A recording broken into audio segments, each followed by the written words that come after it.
And of course, Opus X. Yes. So I tried to get passes for Cigar, Stella and me. Stella to go down. Stella's your dog. Yeah, Stella's the dog. I don't think I ever saw the dog on the video. I just happened upon that video one day, and I'm like, yeah, this is cool. Let's keep doing your thing. What kind of dog is Stella? A rescue German Shepherd. Nice. Yes. Yeah, our dogs are rescued too. All right. That camera needs All my dogs have been rescued. Let's see. This needs to be on you because it followed you away. How old is She Stella? is a year and a half. Oh, she's a pup. She is, and You're she lucky. is so trained. Yeah. So, yeah, she is trained very well. And so now I'm getting to the point where I'll light it a little bit more around there. I'm getting to the point where if I go to a place and I don't have Stella, I'm not allowed into the cigar place. They just want to see the dog. Yes, they're like, you're not pretty allowed cool. in here. So, yes. I love dogs. Yes. I even got to take her to the red phone booth. They let her in. I'll be damned. Yeah. She's a little celebrity. She is. That's so sweet. So, thank you for joining me. Yes. We're rolling? Yep, we're rolling. We're on there. and I really become infatuated with y'all's place. Your brand. This place? Your cigars. Oh, okay. I was going to say. Not this place. Yeah. Not the place, but your company in general. Thank you. So I want to know more about it. Sure. So I want to share it with everybody because you are old in the business. You've been in the business for a while. But I'm old, period, and actually, that's the way I feel. You're about the same age as me, so I understand. I'm old. But tell me how Crown Head started. Gosh. All right. So Crown Head started officially in 2011. So I was originally with a company called CAO, which I think everybody knows who CAO is. And so when I got in the business in 1996, I started at CAO as like a shipping manager and kind of worked my way up very quickly. And the whole trajectory of CAO, they sold in 2007, I think. And then that company was acquired by another company. And so fast forward to 2010, and we kind of saw the writing on the wall. And I had no aspirations of working for the new company and going forward or moving to Richmond for that matter. So in 2010, my boss at the time, a gentleman named Mike Condor, he was the head of marketing and I was next to him. He just kind of gave me a subtle like, hey, when this is over, you want to do something together? And I'm like, yeah. And that was as formal as it got. And then my last day at CAO was December 17th, 2010. And December 21st, we had our first meetings, Mike and I. Just started whiteboarding things, ideas, philosophies, structure, all of that kind of a thing. And then we made the announcement of Crowned Heads in February of 11. It came out in Cigar Insider for Cigar Aficionado. And then after that, we were tasked with like, who's going to make the cigars? You know, now it's the product development aspect. So we kind of took a little tour of Central America, met with a lot of different factories. Very long. I'm really kind of giving you the condensed version. But by, I want to say spring, we decided to go with Ernesto Perez Carrillo, which was Tabacalera La Alianza at the time, now known as Casa Carrillo. Now they do My Father cigar? No, Ernie does like Pledge, Encore, La Astoria. You know, he's literally in the Hall of Fame for Cigar Aficionado magazine. Wow. He started La Gloria Cubana back in the day. Ernie's just salt of the earth. He's on the Mount Rushmore, as I put it. So when we decided to go with Ernie said, okay, I'll do it with one condition. And the condition was, I'm not going to sell you a car off the lot. I'm going to teach you how to build the car, but you're going to come down and you're going to build it. Yeah. And that's exactly what I wanted to hear. I didn't want somebody to give me 3 cigars and say, here, pick one and throw a band on it. I wanted to do it from the ground floor up, validate the tobaccos, learn all the ins and outs, everything. And so I kind of went to get my master's degree, I guess, so to speak, and started shipping 4 kicks in November of 11. And that's how it started. Wow. Yeah. That's awesome. So that is, I know it's the fast version, but I understand it's a very fast version. Yeah. Otherwise, we'll be here forever. Yeah, you know. But still, that's a great story, and it's you know, I knew a little bit about your history, but not the going down there and finding that part, which that's a really great part because finding those tobaccos is a big deal. Well, you know, it was when Mike and I decided to do something. I said, look, just to be clear from the outset, I don't want to build CAO 2.0. I mean, we knew how to do that. Yeah. And I had no aspiration. I wanted to do something completely different. And he was like, okay. And he gave me the creative latitude. And so when we made the announcement of the company, Crowned Heads, in February of 11, literally my phone rang like immediately, and there was a very well-known cigar maker that called me and said, who's making the cigar for you? I said, I'll be completely honest, I have no idea. We just formulated the company, we're announcing the company, this is what we're doing going forward. I haven't even gotten that far. He said, well, look, I've got the blend. All you need to do is do your marketing thing, put a band on it, and we'll make $1 million. And I'm like, that's exactly what I didn't want to hear. I said, thank you very much. I'll think about it and I'll get back to you. We never spoke again. That's not what I wanted to do. Yeah. And so when we decided to go with Ernie, he told me exactly what I wanted to hear. We were on the same page. Like, I'm not going to do this for you. You are going to do it. I'll show you how. I'll teach you. And if it succeeds, it's good for you. If it fails, bad on you. Yeah. So there was some pressure going into it, but I enjoyed the process. I mean, he taught me so much in a relatively short period of time. I mean, up until that point, I'd been in the business for, 14 years already. And I kind of consider that my undergrad degree. And then with Ernie, it was like, okay, now you're going to grad school. Now you're gonna learn about this tobacco versus this tobacco, even though they're 10 miles away and these farms are that close and it's the same varietal. There is a difference. Tell me what the difference is. So one of the things that Mike asked me to do early on was, all right, we need a name for the company, obviously. And so I was taking notes and thinking of names and being creative and whatnot. And I would text him different names, and some he would like, some I wouldn't like, and vice versa. And then some we both liked. And then the attorneys were like, no, this is too close to whatever. Yeah.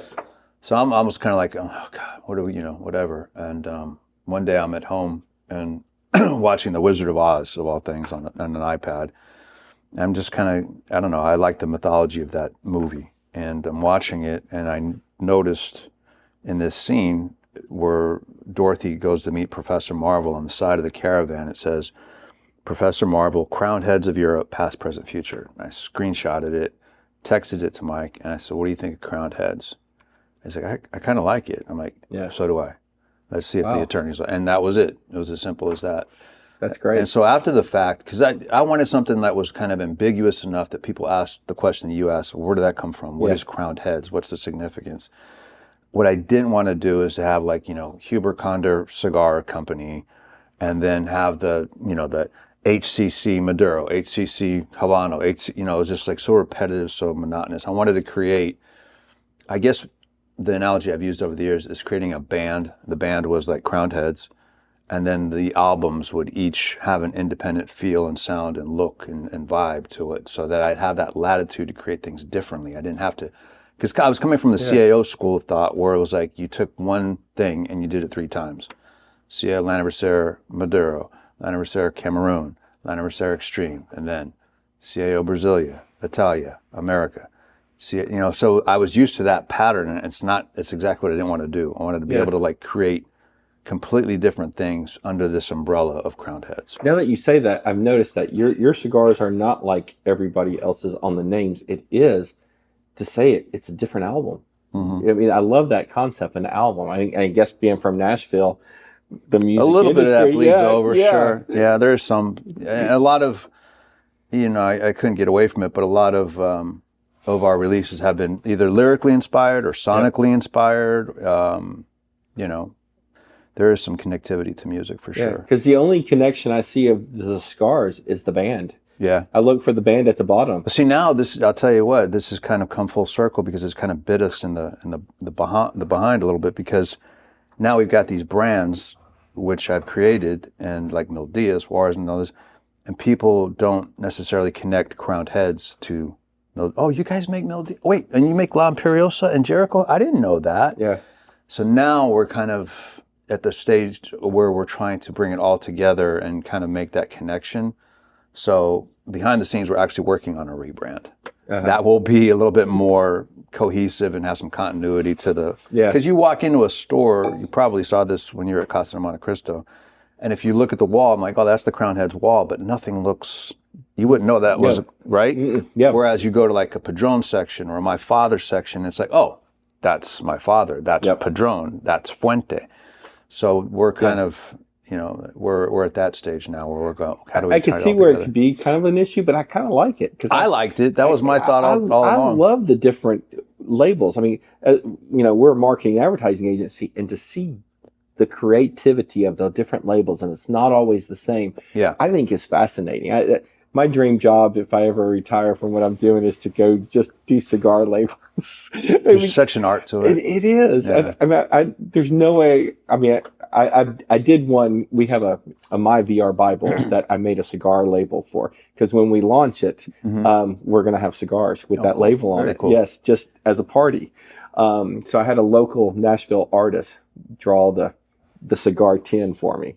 So yes, I love all the old yes artwork and stuff. And one of the things that we took down off the wall that I showed you was the original Vista for La Imperiosa from 12. Yep. So this thing's like over 100 years old, and it was gifted to us when we released La Imperiosa in 2015. It was basically used to be an old Cuban brand back in the early 1900s. Right. And the name had expired. It was up for register. So we registered the name, and we released the brand.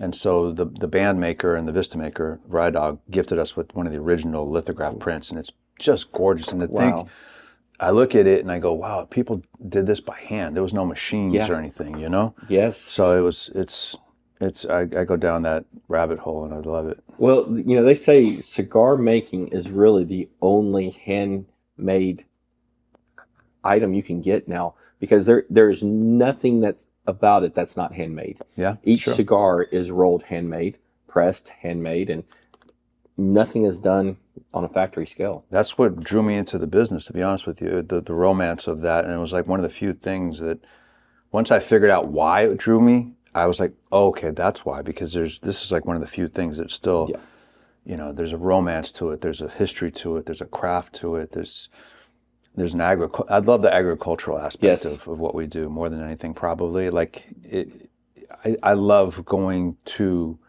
Esteli and going to see the farms and seeing the crops. I mean, that's something I don't get to do a lot anymore because I just have obligations to my family. Yep. But back in the day, I mean, that was my favorite thing to do. Yeah, I can imagine. It was just wonderful. So, and that's one of the sad things I hear about the Cuban farms, that they're not replenishing the minerals when they're growing crops, because they're not changing things out, because that's the only way they can make their money is by growing the tobacco, and they're so overwhelmed with orders from Europe and Asia that they're depleting all the minerals in the soil. Well, yeah, I just think their quality control in general suffers from the demand. They have this huge demand, so it's like, okay, crank out as much as you can.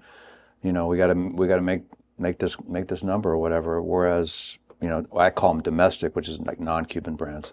It's a little bit different approach. Yep. There's more focus on the QC aspect of it. Well, you mentioned the Mil Davis cigar. Mil Diaz. Mil Diaz. I crucify everything. That's the third rendition you've got it. The Michael cigar, the M cigar. That's what I'm saying. You need to name it the Michael cigar. One of yourself. I should have just called it the Crowned Heads Habano or something. No, you should say the Crowned Head Michael cigar, because that is such a great name, Michael. Hey guys, let's do that. So.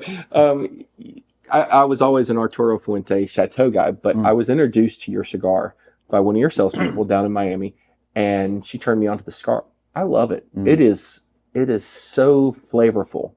So, and I have to say, the first 30 minutes of it, it's about a 45-minute cigar. First 30 minutes knocks my feet off. I mean, it's so good. And so that has become, every time I see it, I grab it now. Thank you. So that's actually been... It's an interesting story about Mil Diaz in that it's the only cigar we've launched not at a trade show, because we launched it in the middle of COVID. Oh, wow. So the trade shows were all canceled that year. Yep. So we just literally took factory samples and sent them out and just seeded them, and it just organically took off because I knew the cigar was really special. The blend was fantastic. But it really is. It's become one of my top favorites. Now, this one that you gave me, this is the what? La Beretta. La Beretta. So it's very nice. It's got a lot of nice flavors to it. It's when you told me you liked Mil Diaz, I'm like, well, try something different, but it's got that same kind of medium to medium plus profile that doesn't hit you over the head. It's not heavy, strong. Yeah. And not that I don't like those, but I like to smoke those when I'm at home. so that I'm not No, listen, Yeah. I mean, I usually try to get something fuller body or heavier first thing in the morning when I can taste my palate's clean. Yeah. That's fine. Yeah. I have nothing against that. In fact, our best-selling cigars are darker wrapped cigars, heavier cigars, stronger cigars. But, things like Lavaretta or Mil Diaz just remind me of what an old friend of mine told me. It's from Cigar Aficionado magazine, George Brightman. He told me, like, cigars should never be a challenge to smoke. It should be something that they enhance everything, that you enjoy it. Yeah. And he told me this at a period when, like, heavy cigars first came into the forefront, like Ashton VSG, Ashton ESG, Fuente Opus X, heavy, punchy cigars. Yeah. And he was like, not everything has to be that way. Just it has to be like a subtle, balanced symphony of flavors. That's what you want to look for. And he would, this guy was really instrumental. He's one of my mentors in the business. He would show me like examples of that, like with classic Cuban cigars. And I always thought, oh, Cuban cigars are going to be heavy and strong. And he's like, try this Juan Lopez special selection. Try this Partagas Serie D number, whatever. And I was like, wow, yeah, okay, yeah, I get the T note, I get this, I get the, and so he kind of walked me through that process. But I never forget that. I always think that that's the main thing for cigars, should be balanced, complex, nuanced, not just this one note of like hitting you over the head with a nicotine hammer, Right. So. Yeah, no, you're nailing it. You're nailing it with the Mel Diaz and this. So Thank you. My hat's off to you on that. Thank you. So let's see. You come out with another cigar that you've done in the past called the Cannonball, the Wabash. I'm sorry, Wabash Wabash Cannonball. And so, did you discontinue it, or is it a specialty? Tell me a little bit about that. It was a one and done thing. And again, 2020, Casa de Monte Cristo AUSA, their parent company, approached us and said, "Hey, would you be interested in doing a cigar?" I think they were just launching the Nashville store or somewhere around there. And they said, we want something that's Nashville-centric. It's going to be exclusive for Casa de Monte Cristo in Nashville. So I said, okay, let me put my thinking hat on. So we started working on some blends and some sizes. And then I did the whole backstory of Wabash Cannonball being the roller coaster that you used to ride when you were a kid, apparently. Evident, yes, I did. At Opryland. So I was like, okay, that's the old Nashville that a lot of people probably harken back to and everything. And I thought that would be kind of cool. So that was 2020. It was a one and done thing. It was a 5.5 by 48. I remember that. Ernesto Perez Carrillo's factory made it. I can't remember what the total production was, but it was small. It was maybe like 5,000 cigars, something like that.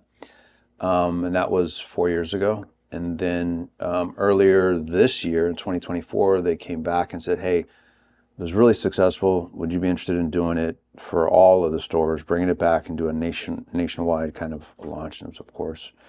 So we went back, worked on a different blend, same wrapper varietal, but a different blend, different factory. And I believe I beefed it up to a 5 7/8 by 52. And we messed around a little bit with the colorway on the box, and we released it for all the, I think there's like 23 stores that carry it, something like that.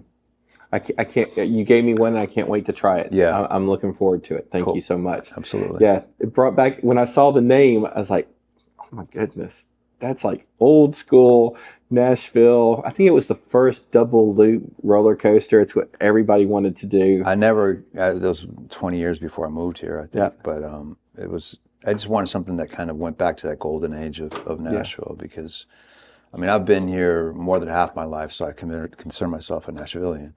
But I've seen it change so much since I moved here in the 90s. It's just, and there are aspects of it that are great now, and there's aspects of it I like, man, I wish we could just turn the clock back 15 years. Yeah, I'll take Atlanta traffic over Nashville traffic any day. Nashville traffic is horrendous. Yes, and there's no rhyme or reason to why it stopped. No. Yes, I'm so frustrated, and I deal with it every day. Yeah. So. No, I was here until 98 and left, and I kept coming back up to where my company was, and it has changed drastically. But the roads haven't. It's the same. Yes, the roads have not changed. Everything else has changed. That is so correct. I'd say they have the same roads that they had 40 years ago, and now they've got 10 times the population, and everybody's squeezed into this little. Yes. Yeah, it's terrible. So do you see the Wabash becoming like a series? I mean, No, you no, know, it's the Delta Demon, I remember, was another no. roller coaster. I see it kind of like a one and done thing. Yeah. It was nice to bring it back, and if they want to do another one, like a year or two later, I mean, we would do it. But I mean, I just don't.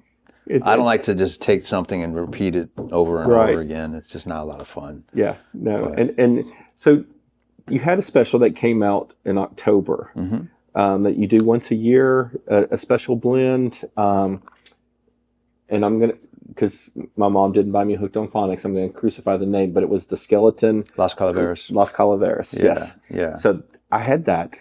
That is a great cigar. Thank you. So- That is an annual one and done release that we've done with the Garcias at my father since 2014.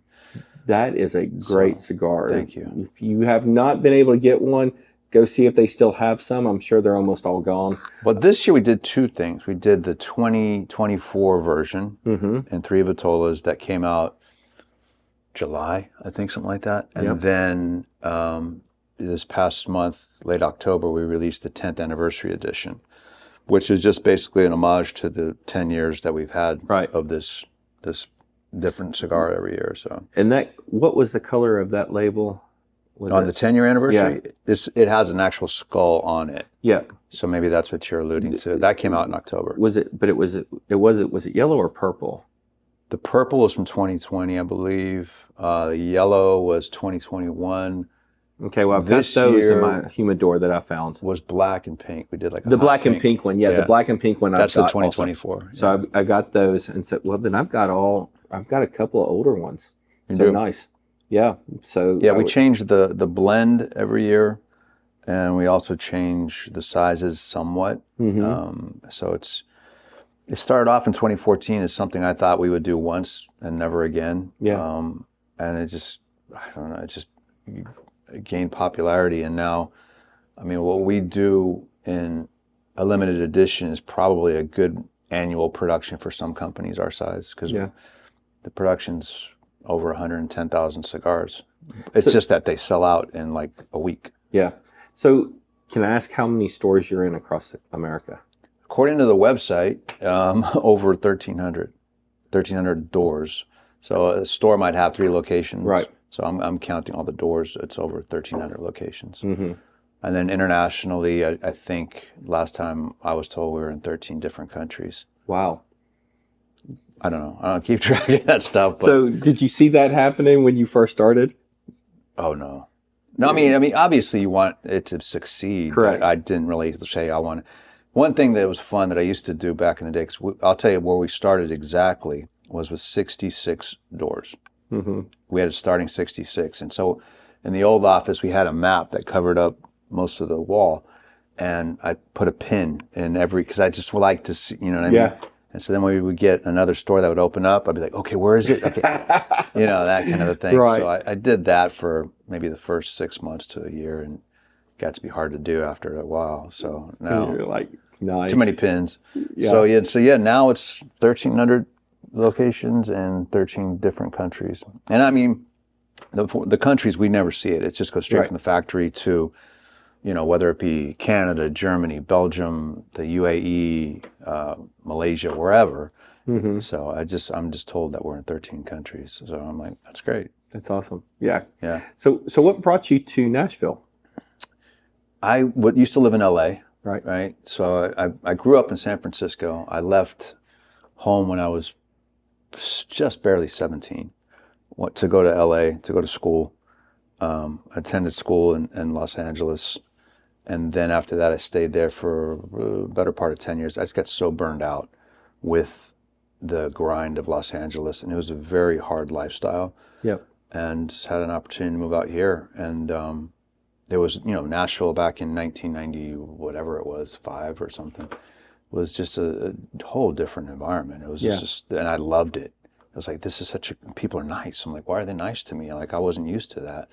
And it was just such a nice, quiet vibe, and cost of living was relatively low at that time. Yeah, at that time. At that time. I have heard it's changed a little. Yeah, it's changed a lot. So, and then basically I was just trying to get a new start, and trying to figure out what I wanted to do with my life.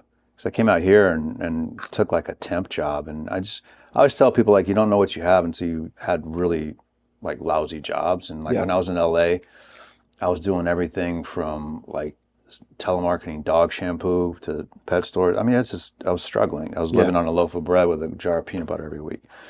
So when I got here, I did a little soul searching and just said, okay, I'm really going to figure out what is it that I want to do? What floats my boat? And it's just a lot of analytical soul searching, figuring out what, you really are interested in, what moves you. And I narrowed it down to cigars and wine. And what I realized is that both of them had a made by hand aspect to them. And actually, at one point, I actually went out to California to visit family, and I toured some wineries, and I was just like, there's machines and presses and this and that, and there's robots, and it just took the whole romance out of it for me. But then with cigars, I realized, wait a second, there's something here. And I remember going into my first cigar store, and just the smell and everything, it was like an epiphany. And I knew that's what I had to do. And then the question was, how do I get into the business at that time? Because back then there was no social media. Yep. There's no Facebook, Instagram. You can't DM a brand owner and ask for a job. None of that. It was like all old school. Like you had to like figure out, write letters, make phone calls. That was it. Yeah, that would have been hard for me because I use ChatGPT a lot to write. See, I won't do that. I haven't gone down that path yet. I'm more math side than English side on my brain, and so I think I'm the opposite. Yeah. Like I love the written word, and just everything on our website I've written, every single word, every brand and marketing collateral, I've written it. So you can ask me numbers and I can do calculator. I can't count the toothpicks on the floor like Rain Man, but I can come close. But I can read music perfectly. Oh wow. But when I read words, I'm dyslexic. Ah, so yes, so I am more creative side. But I've had to train my other side because of business and having my own company. So it's you can do it. I'm not going to tell anybody don't give up. You just got to work at it. Like what you did. You came here and you found your dream and you soul searched and you did what you're supposed to do. I got very lucky. I mean, I picked up a copy of Cigar Aficionado magazine, and what I did was I went through cover to cover and found companies, and I would get their address, and I would write letters. Yeah. And I would, for the most part, nobody responded, but some people did respond, and it was always an emphatic no. Yeah. And I even went back to the store where I bought my first cigars here in Nashville, and I asked the manager can I work for you? It was like, it's $5 an hour. No, we don't need you. And I was like, I was just so disheartened. I was like, damn. And the very last ad in that magazine was a company called CAO International, 830 Kendall Drive, Nashville, Tennessee, 37209. And I'm like, wait a second. This is in Nashville. I just moved here. This is, right? So I cold call, what's the owner's name? And I write a letter, blah, blah, blah, blah, all this and that. And I heard nothing for like 4 months. And one day I got a phone call from the owner at that time, Jon A, rest in peace. And I interviewed with him a couple of times, and he says, I just need somebody to manage the shipping area. And I'm like, I'm great at that, give me a shot. And that's how I got started. It's awesome. Yeah. Yeah. And then funny enough, after I started with CAO, about 6 months later, we're getting going. We're actually doing pretty good, getting off the ground. The same guy at that cigar store that says, I don't need you, came looking for a job at CAO, and we're like, don't need you. So I was like, sorry. Yeah. But I tell everybody starting in the film industry, when you're going to get 100 no's before you get that one yes. But every no is closer to that yes. Correct. Yeah. Exactly. 100%. And it's the same way in marketing. You're going to get 100 no's from clients until you get that one yes. And so you can't give up. No. I mean, you got to keep going. I honestly, I thought with every time I got rejected, I was that much closer to figuring this out. That's the way I looked at it. Yeah. I didn't get like, oh man, And actually, I got a nice, very polite, well-written rejection letter from Cigar Aficionado magazine because I pitched myself as their Southeastern correspondent. I mean, I just had no filter. I was just like, I'm going for it. Yeah. And the senior editor at the time, Gordon Mott, who I still see occasionally at events and stuff. He wrote me a very nice letter, took the time and said, not right now, but we'll keep it on file. And then years later, I reminded Gordon, I said, I still have that rejection letter. He says, do you really? I was like, yeah, I thought it was great, man. I was like, it's awesome. But, that's the thing. Like, I've always told companies, can you film this? Can you do this? Sure. I mean, I'm going to jump feet in first. Like, we did the Dollywood Soaring Eagle ride, and we had to do motion control. I never did motion control in my life, but as a company, I knew I could put the people around me to do it, and we did a great job. I mean, it was fabulous. There you go. So, I never say no. I just like, yeah, we'll figure it out. That's right. Yeah. So, can I see your lighter again? Of course. Thank you. Sure. So, all right. So, so you have a strong connection to Nashville. So, you make cigars based on Nashville's history, like the Wabash. Yeah. So, are there any other connections? Because I saw some of your pictures back there. Some beautiful pictures. They've been in the warehouse for like 3 months before. Yeah, but when that one's up on the wall, that one of Johnny Cash is going to be like, wow. It was on the wall until we repainted. So at the end of February, we decided to just this used to be carpeted and different color walls. And so we said, we're going to, it's time to give it a facelift. So we took everything off, all the press clippings, articles, cash picture, Gatemouth Brown picture, everything, put it in there and redid this, and we never put it back up. Yeah. So whatever, it is what it is. I mean, for the most part, nobody comes here. This is an exception. So it's just, it doesn't bother me. I just pretty much focus on what I got to do.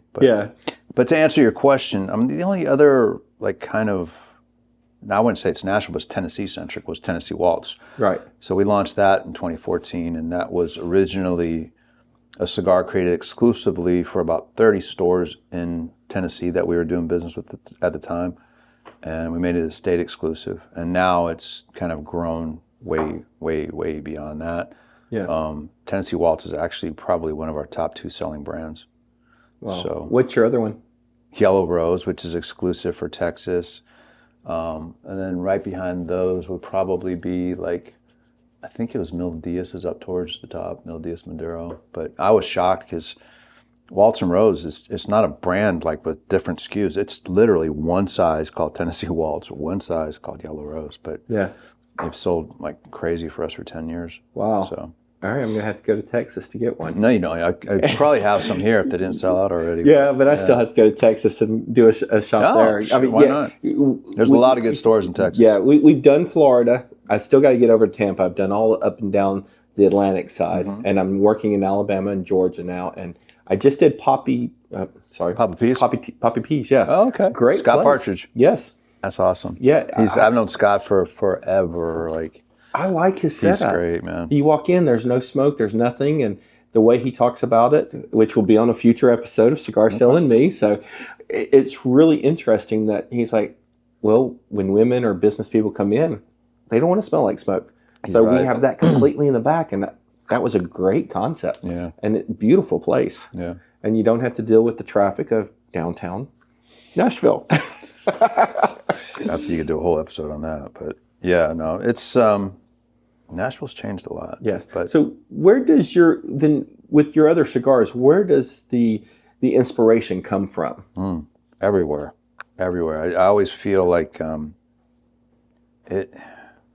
gosh, I mean, you could pick one. It's like I told you before we started filming this, it's like some of the stuff is like lyrically inspired, some of it's sonically inspired, some of it's historically inspired. Some of it's inspired by the cigar itself. It's all over the board for me. I mean, my biggest challenge is just kind of quieting my brain down enough to let it just kind of come through me. And I kind of just feel like I'm a conduit, like a weather vane. It's just, eventually it just comes through. And that's how I've always waited for it. I don't try to okay, I got to think of something and I got to create something. That doesn't work. But when I'm just kind of quiet and, ideas come to me at all times through all different things. Right. I mean, we did one brand back in the 2013, I think it was, called J.D. Howard Reserve. And J.D. Howard the way that started was my wife told me, "Hey, did you know that Jesse James used to live in Nashville?" No. And I was like, "Okay, my two favorite topics, history and outlaws." Yeah. And so I figured out, do a little research and found out where he lived. I found out, his alias was J.D. Howard. So I named it J.D. Howard Reserve. And all this came to me at like 3 a.m. And there's a number on those boxes, original boxes, that says 337. And everybody was like, "What's 337? I said, "That's the time in the middle of the night when I woke up and had this, everything came to me. The box, the brand, the this, the that, J.D. Howard Reserve, 3:37 in the morning." Texted it to Mike Conder. He said, "What are you doing up at 3:37 in the morning?" I was like, "Man, I don't know. This is when it came to me. I didn't want to lose it, so I texted you, And so that became Project 337 until we named it and came out with. So long-winded way of saying it could come from anywhere. That's awesome. Yeah. So your mind is constantly working. Yeah. Yes. It is. It's hard to shut it off. I've gotten better at it over the years. I mean, before I was a lot more like I'd wake up and write things down, but now it's like I know that when I go home, I'm very good at compartmentalization, where I can go home, just be dad and husband, and just turn all of this off as much as and then it'll be there again as it is today. Gustavo, let me just right. no, keep going. Okay. It's one of our factories, so Nice. yeah. So, am I allowed to ask? Are Sure. you allowed to say? Are there any new things in the works? Oh, there's always new things in the works. Always Anything new you can things. share? I'm working on right now PCA is in April. They used to. That's our big annual trade show. Right. So historically, that's always been in July, ever since I can remember. And then they had the bright idea of moving it to March last year, which really kind of upset the apple cart, and now it's going to be in April this year. So we've started working, well out in the past. So I'm working on a new brand, new regular production brand. That's going to be, I can't tell you the name of it, but I can just tell you it's going to be a Connecticut broadleaf cigar. Mm-hmm. Larger ring gauges, but nothing like a 60 or anything crazy like that. But just a really stout, good, rich, old school Connecticut broadleaf cigar. So that's what I'm working on primarily right now.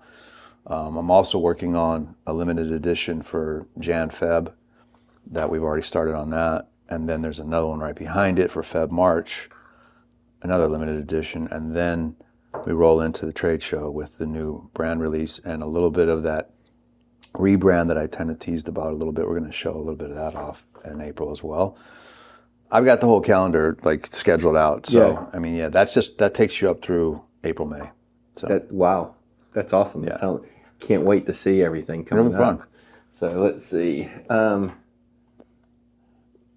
What are some of the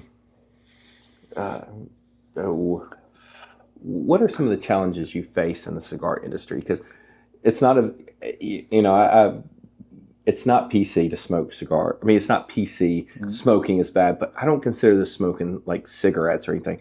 This to me is a relaxation, an art form. It's like drinking wine, like you say. So what are some of the challenges you face that you notice throughout the ages, the years?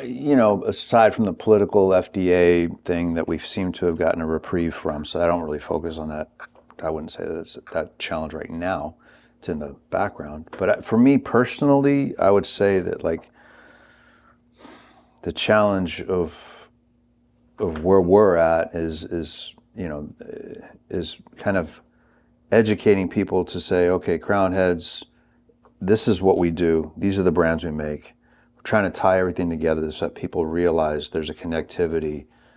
You think about Fuente, there's a connectivity to Chateau Fuente, there's a connectivity to Opus X, there's a connectivity to Don Carlos. With Crown Heads, you don't have that connectivity to Mil Diaz, Juarez, Four Kicks, La Imperiosa.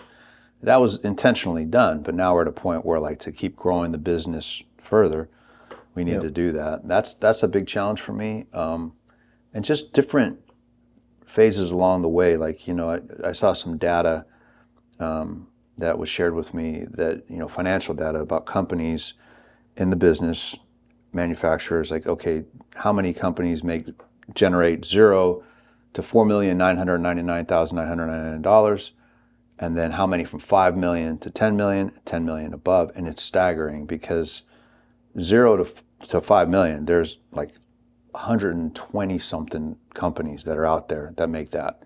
And then when you get to 5 to 10, that number goes down to like 17. Wow.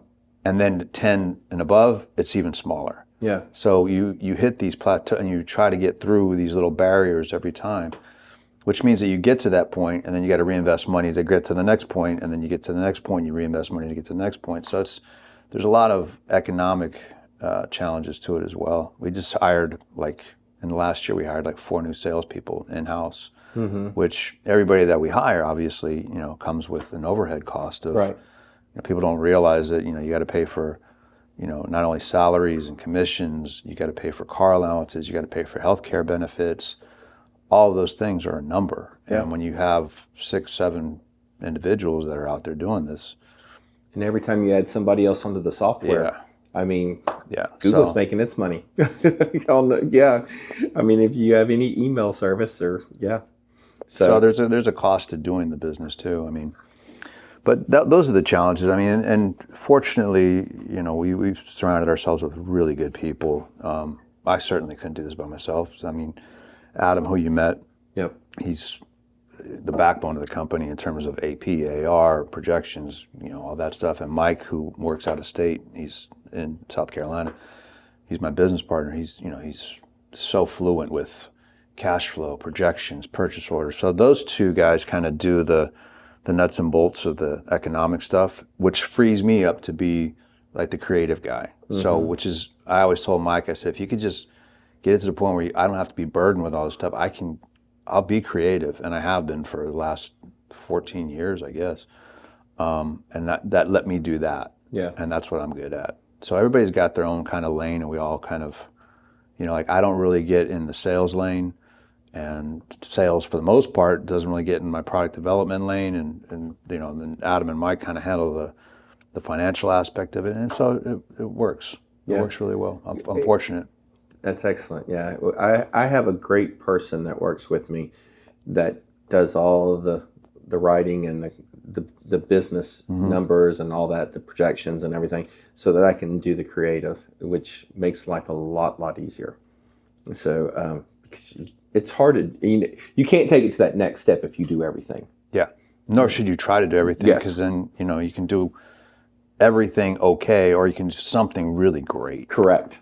And I'd rather do something really great than to be, I'm aware of what's going on, obviously, as one of the business owners, but I don't want to get bogged down. I mean, I look at the data, and I'll take away certain ideas from the data, from the analytics, from the brand metrics. I'm involved with that, but past that, I just don't, I try to stay focused on the creative aspect of it. All right, so here's a hypothetical question for you. So if you had opportunity to smoke one cigar with somebody, living or dead, who would you smoke with, and what would you smoke with them? My grandfather, Tennessee Waltz. Nice. Yeah, that was easy. That was like yeah. No, I mean, there's I can count the number of male figures on one hand that in my history of my life that have meant something to me, that have helped me along the way. And by far, my grandfather's at the top. He raised me essentially, and Tennessee Waltz was inspired by him. That was the song that was playing when he danced with my grandmother for the first time at this military USO thing, and Tennessee Waltz came out.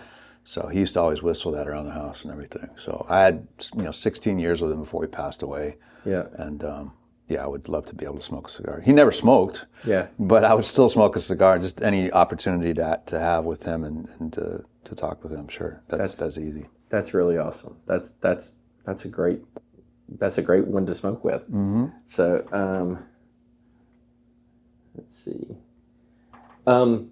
What trends or shifts do you see shaping the cigar industry in the next 5 to 10 years?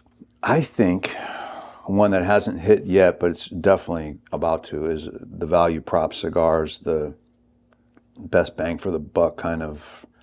I throw Charter Oak with Nicholas at Foundation. I throw Juarez, what we do.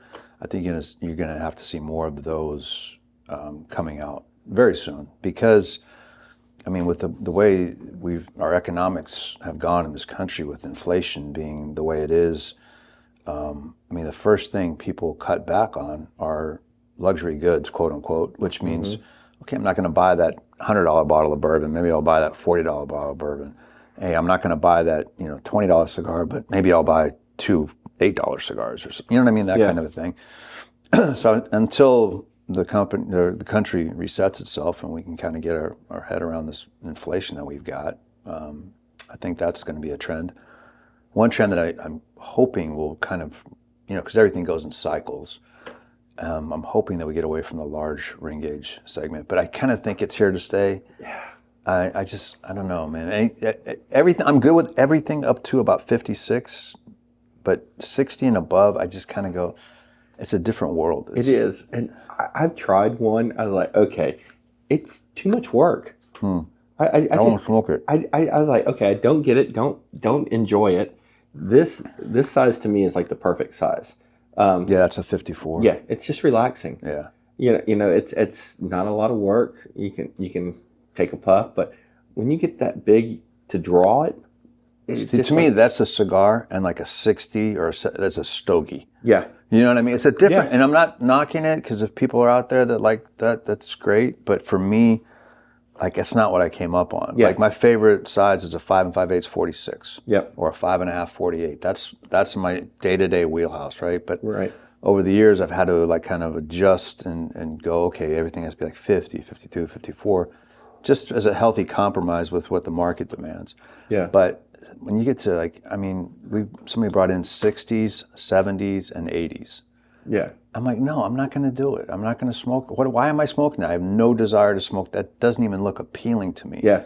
But that's the customer that smokes that usually is the guy that's going to smoke that cigar for 2 days. Yeah. Like, he'll put it down, wake up he'll light it, or maybe he's a truck driver and he's driving and he just wants something he can just smoke for, 36 hours.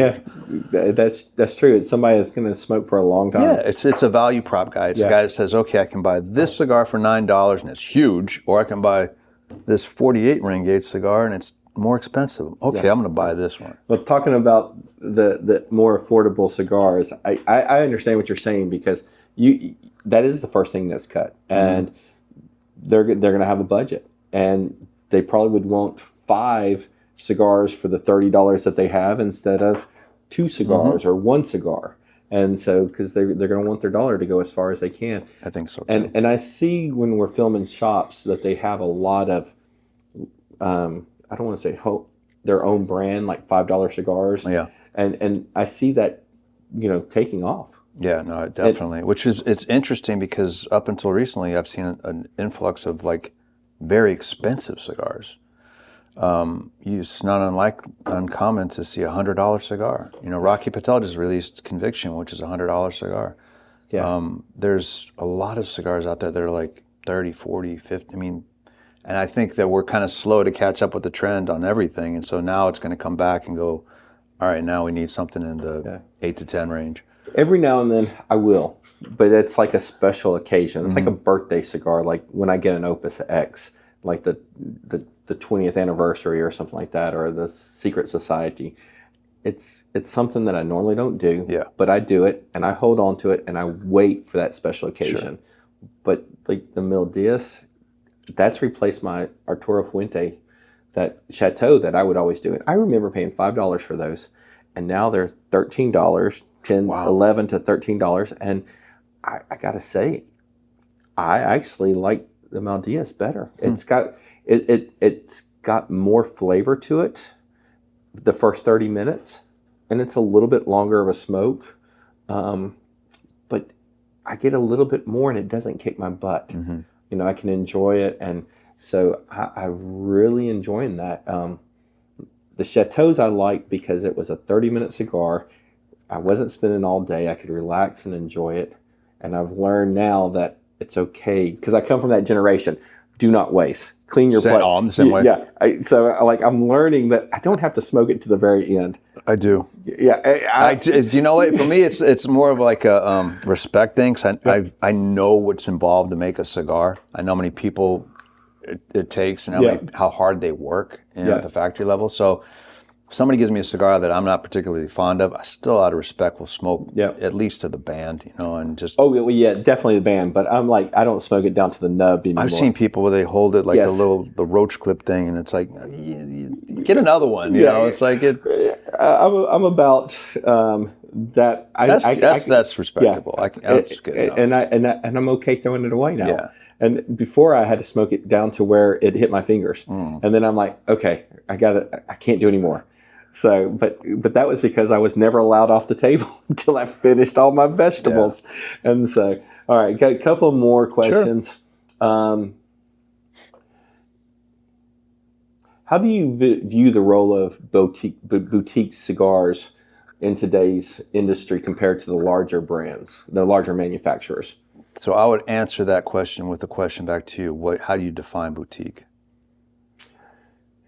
I would define boutiques like the Texas Rose. Like it's a small little, well, Texas is not small, but it's. But in terms of companies, how do you define a boutique company? Like, is Tatuaje boutique to you?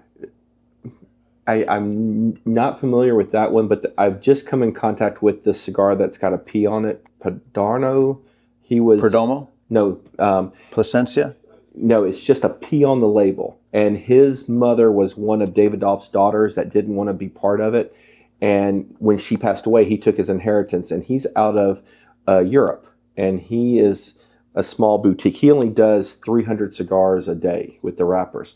And all of his labels just have a P. I got a picture, and I'll show it to you before I leave. Well, my point of that is just like, I guess it's a general question, just like, is boutique defined by a number of cigars you're doing every year, or is it defined by a philosophy of how you treat the industry? I mean, it's just. I would say the size of the order. I mean, the size of the production. Production, yeah. That's fair. Yeah. So to answer your question now, I guess, is I would say that the role of boutiques is, I think everybody that's not one of the big guys is lumped into the boutique segment. So if you're not, let's just say, Altadis, General, Davidoff, Drew Estate, they're a monster, even though they have some very creative boutique-y kind of styles towards business. If you're not one of those four, and then I put Padron and Fuente on their own island because I think they're the megas. I think everybody else becomes boutique for the most part. So, and I would agree with you. Rocky, I wouldn't say is boutique anymore. I would consider the size, and don't take offense to this, but I would consider you a boutique cigar. Yeah. And there's a lot more like that. But to me, those boutique cigars seem to be doing better than some of the bigger ones, in my opinion. I think that it's just a general shift in the consumer mentality. It's I kind of equate it to like craft beer. I don't drink, but craft beer had this huge, thing where it's like, you got into it and like, I want to be the guy that figures out the next hot brand before it becomes this massive thing, and Anheuser-Busch buys them out kind of a thing, right? So I think people in premium cigars kind of are the same way. They want to know what's next, what's new, what's hot, what's coming up. And so everybody wants what's new. Yeah. And so companies our size are more adept at being able to develop new things quicker and think on our feet and kind of have LEs and things of this nature. So it's more suited for us as opposed to like those big guys. Yeah.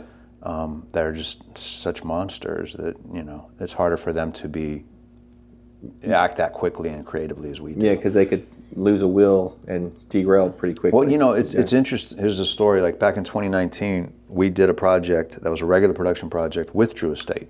Mm-hmm. It was called La Coalition, the coalition between Crown Heads and Drew Estate. And we thought, work leading up to that, this is going to be great because bringing these two entities together, and Willie Herrera and I have been friends for forever, and we always wanted to do a project together. But what we found once we got the product out there, it was like almost impossible to work with that factory on an ongoing basis because they were just so big. Yeah. And we were so little that we just get lost. And so when I would, go back to the whoever's in charge of production, I'd say, okay, I want to do another PO for La Coalition. Well, well, for what year? Because we're working, 3 years ahead right now. And I'm like, what? And literally it was like that. It was like this demand plan thing where like you had to be 2 years ahead. And I'm like, we just can't operate like that. We can't order cigars for 2 years down the road. We don't know where this brand's going to be. And so that brand kind of came and went very quickly. Yeah. So, but yeah, I mean, it's I like where we're at in terms of our size, but there is a necessity to grow for sure. Yeah. For sure. Definitely. So if you were to tell somebody, go try one of your cigars, and they're starting off smoking, they're Connecticut wrappers and stuff because they're brand new to the situation, and what would you suggest to them? I would say Mil Diaz. I think Mil Diaz is actually a nice sweet spot in the portfolio where it's easily approachable. It's not going to hit you over the head. It's nuanced. It's complex. It's creamy. It's got interesting flavors, and it's easy to smoke. I would say that's a great starting point. Or Four Kicks, the original release that we had back in 2011. That's another good starting point too. Over the years, we've kind of progressed towards heavier and fuller things that I wouldn't suggest for a novice. Yeah.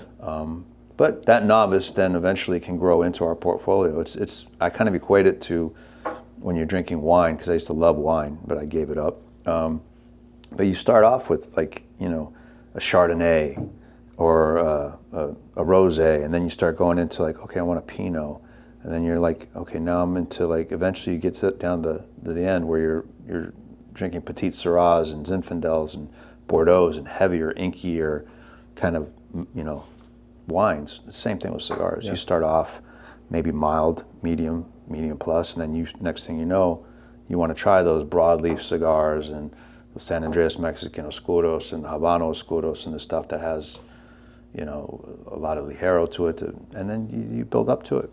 I mean, we just released an LE called Belgian Blue, which is what's unique about the blend was that it was 75% Ligero. And so Ligero is basically the strongest component of the filler. Right. And so when you put that much Ligero in, I mean, you can roll a cigar with 100% Ligero, but you have combustion issues where the cigar just usually doesn't burn when you put that much Ligero in it. But what we did with this particular cigar is we used a thicker leaf on the base bunch, which helped with the combustion. So it allowed us to use more Ligero, which made it stronger, but it also kept the combustion good and burn even. And it was just rich, complex, full-bodied. I mean, that's the complete antithesis of what a Mil Diaz would be, but it's a fantastic cigar. So you're making me think of more questions because you're really bringing in more of a scientific flair. I mean, so I've seen people roll cigars, and so it's a process. But what you're talking about is there's even a scientific process that you have to do to develop the cigars before they even get to it. Because I would never have thought that a leaf didn't burn.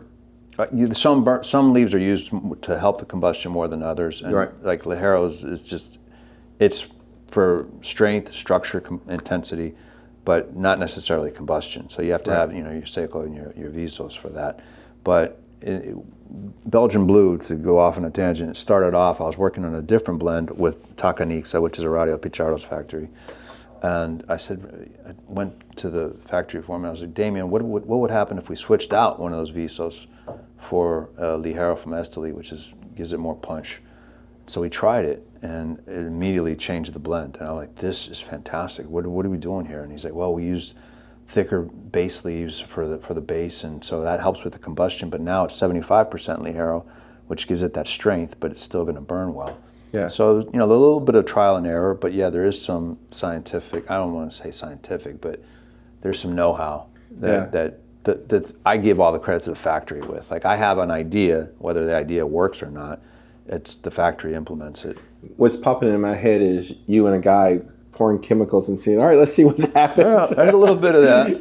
There's a little bit of let's see what happens with that. And sometimes it works, sometimes it doesn't. I'll give you an example. When it didn't work, we did another LE called Blood Medicine. And so I was like, well, what would happen if we changed out the capa, the wrapper? And we went with something, and made it heavier and darker. So I got a bundle of that with San Andres, and I got a bundle with Connecticut Broadleaf. I tried it, same blend as the OG, but different wrappers, and it was a complete miss. I was like, no, this just doesn't play well together. Wow. So there's a little bit of nuance to it as well. Yeah. Like Mil Diaz, you mentioned you like that. We wanted to do a Maduro version, and instead of just swapping out the cover leaf, I created a whole different blend to use with the Connecticut broadleaf. Yeah. Because it's just like, just because you put a different wrapper on a cigar doesn't necessarily mean it's going to smoke great. Yeah. So there's a lot of little ins and outs there for sure. That's amazing. Well, on the end of all my videos, I always ask of a company to sponsor us, and I'd like for you to be part of that, if you don't mind. Okay. So I'm not going to. No, you save this for your wife. Okay. right. Okay. Cool. Because I know she likes Celsius. All right. Celsius, come on! You know you want to sponsor us. Let's do this. Cheers.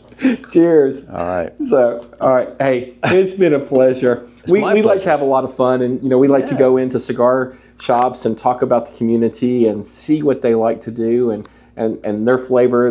Every shop has a different flavor. True. But this is something different, and this was really great and very knowledgeable. That I can't wait to share with the people that watch our show, because My pleasure.